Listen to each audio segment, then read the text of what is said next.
Tout autre chose à présent, la démarche participative de l'ONG Dignité et Droits pour les enfants en Côte d'Ivoire en faveur de la justice juvénile suit son cours. Dans le cadre de son activité de plaidoyer, l'ONG DDECI s'est rendue à Aboissau pour apporter sa contribution sous forme de dons au bien-être des enfants en milieu carcéral. On retrouve Ange Assemian. C'est un moment d'échange entre l'ONG Dignité et Droits pour les enfants en Côte d'Ivoire avec les autorités de la région du Sud Comoé qui a marqué cette troisième étape du plaidoyer en faveur des enfants en milieu carcéral à Aboissau. Suivant une démarche particulière, cette rencontre a été l'occasion pour l'ONG de présenter ses résultats après une enquête menée sur les terres d'Aboissau relativement à la situation des enfants en milieu carcéral.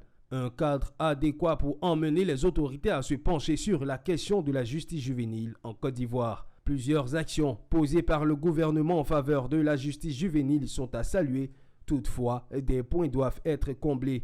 Et c'est ce signal fort lancé par l'ONG Dignité et Droits pour les enfants en Côte d'Ivoire qui se traduit par la remise de vivres et de non-vivres aux autorités compétentes. Le ministère est partie prenante.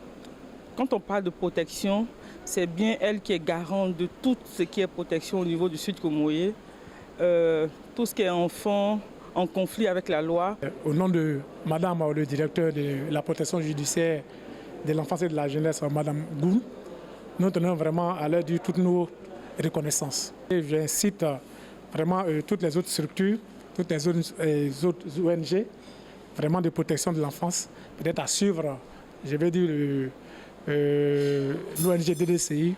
Le projet du leadership et initiative des acteurs non étatiques financé par l'Union européenne se veut un lanceur d'alerte.